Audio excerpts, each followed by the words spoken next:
ಹೊಸಂಗಡಿಯಲ್ಲಿ ಕಳೆದ 30 ವರ್ಷಗಳಿಂದ ಕಾರ್ಯಾಚರಿಸುತ್ತಿದ್ದ hitech digital studio ಮಾಲಕರಾದ ಹಿರಿಯ ಛಾಯಾಗ್ರಾಹಕ ಚಿದಾನಂದ ಅರಿಬೈಲು ಶುಕ್ರವಾರ ರಾತ್ರಿ ಮಂಗಳೂರಿನ ಖಾಸಗಿ ಆಸ್ಪತ್ರೆಯಲ್ಲಿ ನಿಧನರಾದರು. ಮುರತ್ತನ ಬಳಿಯ ಅರಿಬೈಲು ತೋಟದ ಮೂಲೆ ನಿವಾಸಿಯಾಗಿರುವ ಸಂಜೀವ ಮಡಿವಾಳ ಪದ್ಮಾವತಿ ದಂಪತಿಗಳ ಪುತ್ರರಾಗಿರುವ ಚಿದಾನಂದ ಅರಿಬೈಲು ಅವರು ಪತ್ನಿ ರೋಹಿಣಿ, ಮಕ್ಕಳಾದ ಸಾತ್ವಿಕ್, ಸಾಗರ ಹಾಗೂ ಏಕ ಸಹೋದರಿ ಮತ್ತು ಅಪಾರ ಬಂಧು ಬಳಗವನ್ನು ಅಗಲಿದ್ದಾರೆ. ಇವರ ಸಹೋದರ ಮಂಜೇಶ್ವರ SCT ಶಾಲಾ ಅಧ್ಯಾಪಕರಾದ ಶಿವಾನಂದ್ ಅವರು ಈ ಹಿಂದೆಯೇ ನಿಧನರಾಗಿದ್ದಾರೆ. ಹೊಸಂಗಡಿ ಮೇಗಾ ಟವರ್ನಲ್ಲಿ ಕಾರ್ಯಾಚರಿಸುತ್ತಿದ್ದ ಹೈಟೆಕ್ ಡಿಜಿಟಲ್ ಸ್ಟುಡಿಯೋದ ಚಿದ್ದಣ್ಣನ ಸ್ಟುಡಿಯೋ ಎಂದೇ ಮಂಜೇಶ್ವರದ ಜನತೆಯ ಮಾತಾಗಿತ್ತು. ಕಳೆದ 2 ವರ್ಷಗಳ ಹಿಂದೆ ಅಸೌಖ್ಯದಿಂದ ಮಂಗಳೂರಿನ ಖಾಸಗಿ ಆಸ್ಪತ್ರೆಯಲ್ಲಿ ದಾಖಲಾಗಿ ಚಿಕಿತ್ಸೆ ಪಡೆದು ಮನೆಯಲ್ಲೇ ವಿಶ್ರಾಂತ ಜೀವನ ನಡೆಸುತ್ತಿದ್ದರು.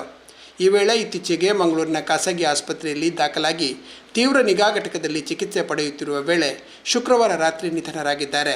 ಹಿರಿಯ ಛಾಯಾಗ್ರಾಹಕರಾಗಿದ್ದ ಚಿದಾನಂದ ಅರಿಬೈಲು ಅವರು ಧಾರ್ಮಿಕ, ಸಾಮಾಜಿಕ, ಸಾಂಸ್ಕೃತಿಕ ರಂಗದಲ್ಲಿ ಕೂಡ ಸಕ್ರಿಯರಾಗಿದ್ದರು. ಅರಿಬೈಲು ಶ್ರೀ ನಾಗಬ್ರಹ್ಮ ಯೋಗ ಮಂಡಲದ ಮಾಜಿ ಅಧ್ಯಕ್ಷರಾಗಿದ್ದರು. ಕೇರಳ ವ್ಯಾಪಾರಿ ವ್ಯವಸಾಯ ಏಕೋಪನ ಸಮಿತಿ ಮಂಜೇಶ್ವರ ಘಟಕದ ಸದಸ್ಯರು, ಕೇರಳ ಫೋಟೋಗ್ರಾಫರ್ಸ್ ಯೂನಿಯನ್ AKPA ಇದರ ಸದಸ್ಯರೂ ಆಗಿದ್ದರು.